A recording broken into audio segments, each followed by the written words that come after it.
We waxed poetic about Shai last week, and rightly so.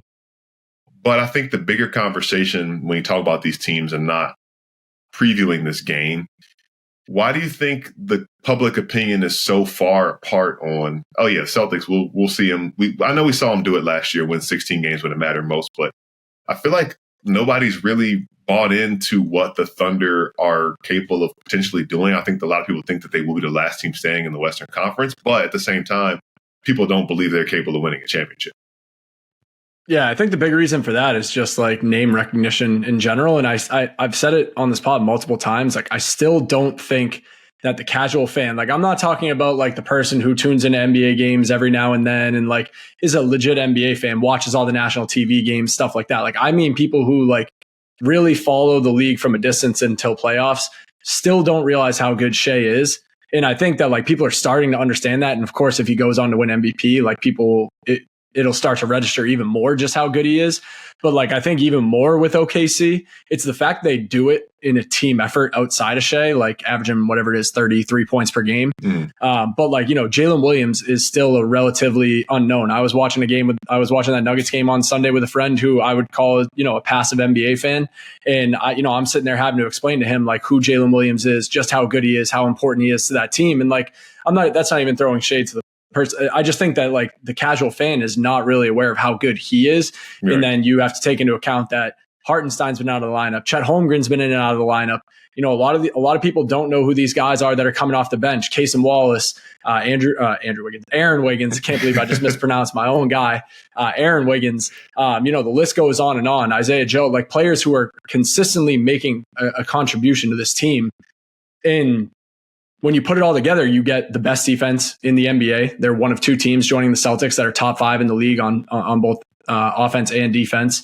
They have one of the best net ratings in the league. They've been one of the best teams in the league all season long. They're just not very flashy. So if you're looking for the star power, that's why you're going to hear more about the Lakers and even like the Nuggets because they had already won a championship. Obviously, you're going to hear about Boston, but Milwaukee with Giannis and Dame, the Cavs are rolling too. But people aren't just going to assume that the Thunder are going to cakewalk their way through the playoffs the way that they have the regular season because they're not as familiar with the actual players on the team and just how good they play as a unit.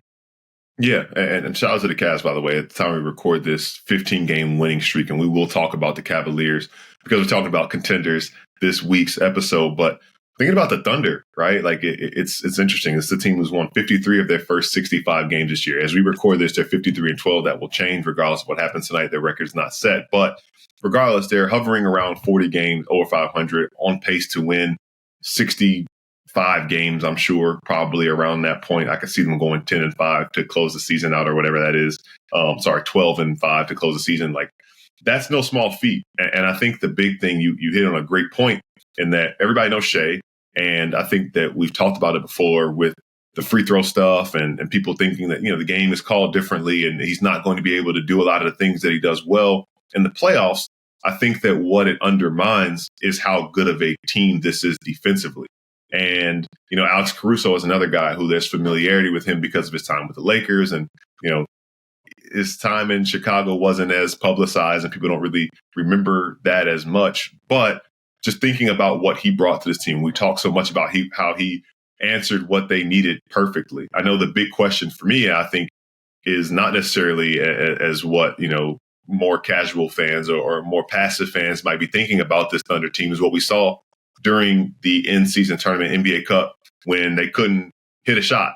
And when they can't hit a shot and when they can't figure that out, then what's the answer for this team? And, that's when we talk about, Isaiah Joe kind of being that guy, that sharpshooter that they need to show up and make shots, because we know how important that is to keep opposing defenses honest, especially in the playoffs when things, kind of break down. I think the most important thing in the playoffs is having a guy. They have a guy who is Shai Gilgeous-Alexander. And when things break down, he can be the offense. He can be the play. The health is going to be a big thing with Hartenstein and Holmgren. We've seen the issues this year. Maybe they've got them out of the way and they're all set moving forward. But I think the biggest thing is that people don't recognize how historically good this team is on the defensive end. And one last point that I'll say, you mentioned the Bucks and you mentioned the Nuggets teams with star power. And we were having these same conversations about them before they did it, right? 2021, we were talking about, can Milwaukee do it? 2023, it's all good until we see Denver actually do it. And I think it's one of those things where they kind of just have to prove it and win 4 playoff series for people to actually take them seriously. And that's just the way the way that works these days. Yeah, one thing that actually stuck out to me when I was scrolling Twitter last night, Sean Grandy, who is a stat wizard and play-by-play guy for the Boston Celtics, he was breaking down some of the interesting stats between these two teams going into tonight's matchup. The Thunder have the largest average point differential in NBA history. They have won games by an average of 12.6 points per game.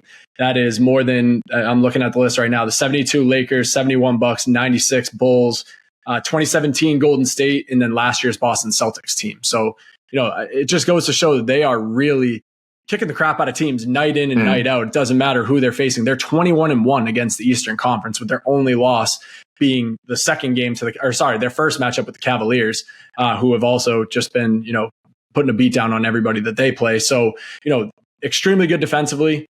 Everything plays through Shea, who might be the MVP. Jalen Williams, a fantastic second scoring option. Hartenstein and Chet Holmgren, 2 really good rim protectors, especially with Chet's ability to stretch the floor a little bit too, to give them 2 different looks at center. And then just, a contingent of role players who star in their role. They really buy into head coach Mark Daigneault's game plans, and they're bought in on the defensive end, and they're locked in, and they can knock down open shots. They're willing to cut and score gritty baskets and crash the glass and do the dirty work. And it's like kind of this perfect nucleus that this team has of young players who have all grown together for the most part, aside from, the additions of Caruso, like you said, and Isaiah Hartenstein this offseason. Like, a lot of these guys are homegrown talents, through Oklahoma City's system, through the draft, everything like that. There's familiarity. You can tell in the post-game interviews and everything that they do, Mark, and this is a team that really is invested in each other's success. And you see that in games when some of the stars sit out, and you see Aaron Wiggins go for 40. You see Jalen Williams, the other Jalen Williams, the backup center, register his first career triple-double. Right, exactly. Like, different guys are stepping up on different nights, and everybody is so bought into the team's success that it's hard to see this team. In my opinion, it's hard to see this team come up short of the Western Conference Finals, even, regardless of what that matchup might be in the first round, second round. And we've talked over and over again about how the West is going to be a gauntlet, but I do think that OKC will prevail all the way to the Western Conference Finals. And then from there, are they hot enough to keep it rolling into the NBA Finals? We'll see. Right now, they're still my pick to go to the NBA Finals out of the Western Conference. I don't know if you feel differently or not, though. Yeah, I feel the same right now. And I want to say one point about their margin of victory. They played big showdown against the Nuggets this past Sunday. 10 minutes left. Russell Westbrook hits a 3, cuts the deficit to 1 point. It's 88-89. The Thunder proceed to outscore them 38-15 over the final, 10 minutes of the game. And it just happened that fast. It's a couple threes from Lou Dort here and there, guys like that. A big shout out to Lou Dort, also a guy who we kind of, gets lost in the conversation about, I haven't even mentioned his name yet. That's disrespectful. He's having the best shooting season of his career. Right. So Lou Dort is a big guy with what they do, and defensively, arguably one of the best perimeter defenders in the NBA. And I guess that's kind of my thing. I do have them coming out of the Western Conference just because I think that regardless of how the matchups shake up, they're going to be first. They're just, going to play 8th. And last year, I think we saw the Western Conference was so talented, but then you see that difference, over the course of 4, 5, 6 games, when that gap between 1 and 8 is actually bigger than it seems. And I think we'll see that with the Thunder in the first round. I don't expect them to get tested that much.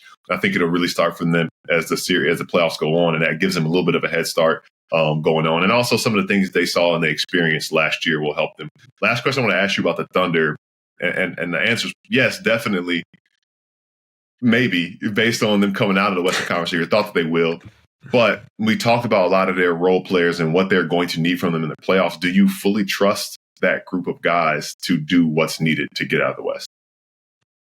That honestly could end up being the answer to, do they make it out of the West or not? Is right.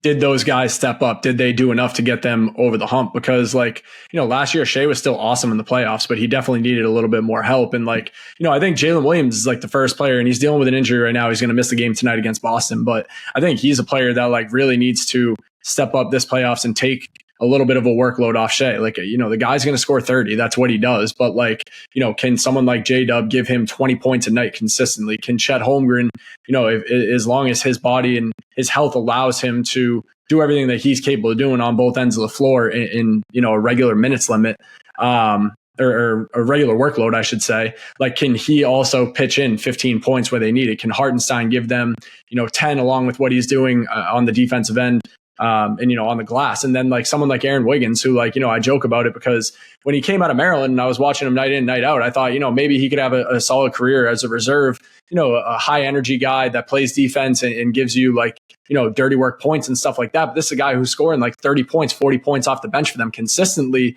on nights that guys are out. So, like, he's another one who all of a sudden has become very important for this team in their success. And it's like, they're really relying on guys like him and guys like Lu Dort to continue to knock down shots. We know what Lu Dort brings on the defensive end. He's one of the best perimeter defenders in the NBA, but, can his shot stay consistent the way that it has all season?